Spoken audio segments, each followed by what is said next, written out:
For lab number 4, I want to do a manual convergence analysis. So we'll do a linear static stress analysis and we'll increase the mesh density through several manual steps. So our part will be inch units, 1 inch thick, 4 inches long, with a 0.45 arc radius at the top and the bottom, halfway 2 inches along the 4 inches, and then 1.5 inches tall. We'll place a load of, instead of doing 1,000 psi, let's do 10,000 psi at the end of the part as shown, and we'll use stainless steel as our material. So let's look at setting this up. I will start this lab by making sure that I have the appropriate project active. Then I'm going to start a new sketch on the front plane. And actually, before we do that, let's go to our preferences. And for this problem, I want the results to be in English units. So I'll select English units, and so our units also will be in inches. And then I'm going to set Z pointing up and Y is pointing over to the right. And then I'm going to start a new sketch on this plane. And I'll start with a rectangle, and I'm going to put that rectangle out here in space about like that. And then I'll do midpoint constraint between this line and the origin. And then I will put my dimensions on here. This length is 4 inches and this length was 1.5. Alright, then I'll draw a circle at the midpoint of this line and a circle at the midpoint of this line. I will make those two circles equal to each other, and then I will dimension one of these circles, and I'm going to dimension this as a radius, and that radius is 0.45. Okay, then I will extrude my part, and so I'm going to select this area in here, and I will do this symmetrically, mid-plane, a distance of 1 inch. I then want to check my materials, so I'm going to come up here to my document settings, and I will go to physical material, and I'm going to go to the metal, go down to stainless steel, and I want to do a stainless steel AISI 302, and I'll drag that and drop that onto my part. I want to check this now, so I'm going to come over to my body, and I've assigned the physical material. I want to check the properties of that material. We see the mass, the material that we've assigned, and when we go into the analysis, we'll look at those material properties. I'm going to turn off the visibility of the origin planes, and I'm going to turn off the visibility of the x-axis. So we're going to put a fixed constraint on this face, and we'll put a load over here on this face. So looking at my view cube, I see Z going up and Y going back in this direction. So Z going up, positive Z, positive Y going in this direction.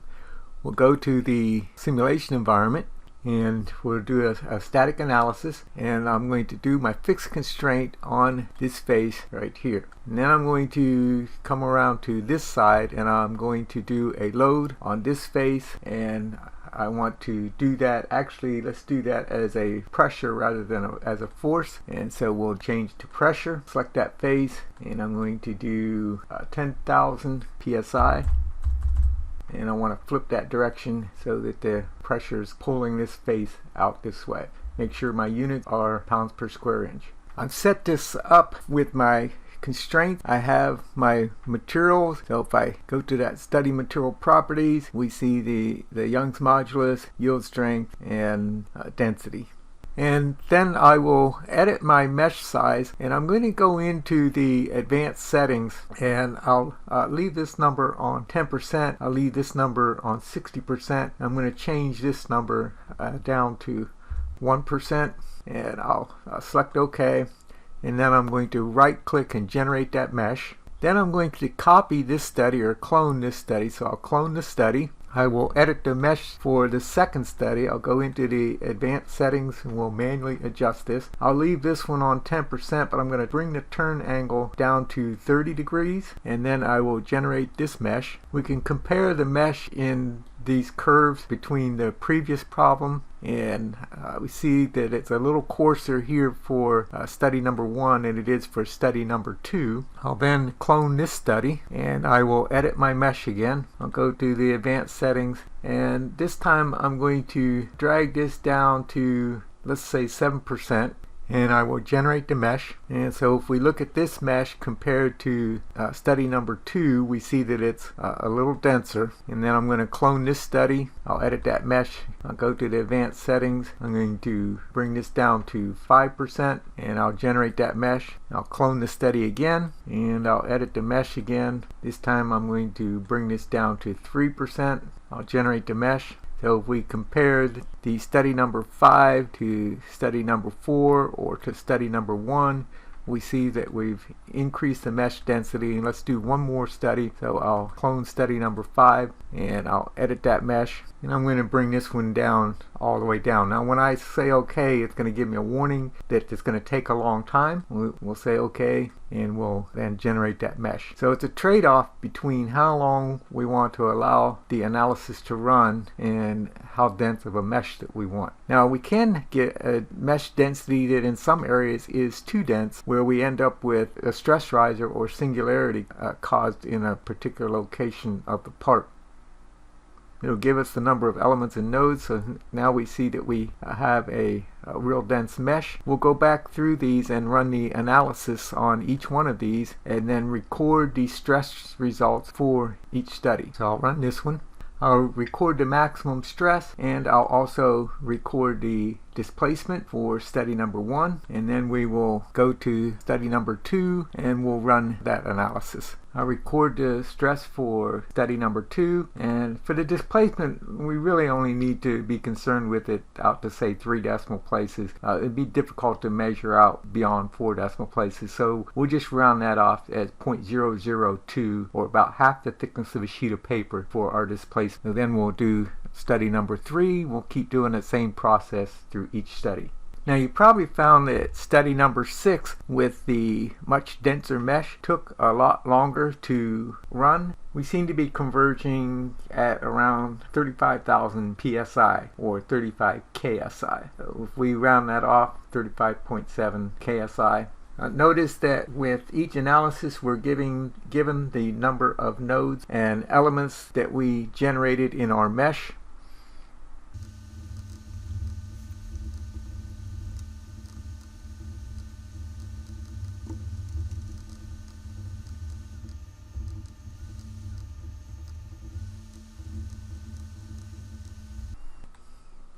We can animate our results to see how the part stretches. And we can watch how the stress rises in the part.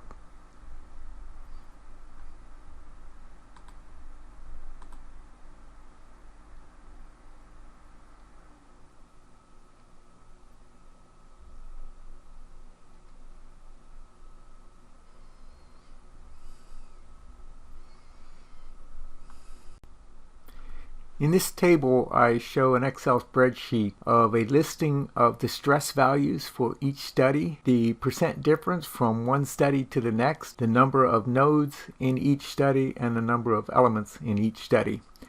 Generally, we consider if we increase the density of the mesh from one study to the next and the percent difference is less than 10%, then we are within the ballpark number and we're satisfied. But in this case, we see between study 1 and study 2, we're less than 5% difference. And then if we go on down between study 5, number 5 and study number 6, we see that we were less than 1% difference. But we had 100 times as many nodes and elements as we did, say, in study number 3. So the time it took to analyze the study took a lot longer as well. So it's a trade-off between how long we want to wait for the analysis to run and how many nodes and elements, and we may not need an excessive number of nodes and elements to get a ballpark or close enough answer. We shouldn't expect 2 plus 2 equal 4 type of answers. We're looking for ballpark type of answers. Are we in the right field, or are we close to first base? In this example, I set up the same problem in Autodesk Inventor Professional, and I manually increased the density of the mesh. But let's look at another way of doing it, in that I can do a automatic convergence analysis, and I'm going to put a stop criteria of 1%, but normally we would have it like 10% would consider a converged analysis. So we'll say okay to that, and it's going to give me a warning that I'm refining that. It will take a longer time to run it. I'll run the simulation, and then I'll look at the results, and I see that it ran the first step, and then between the second step and the third step it converged. The difference from one step to the next was less than 1% difference, and we see that stress is 35.8 KSI, or essentially the same stress that we had in fusion, the same results.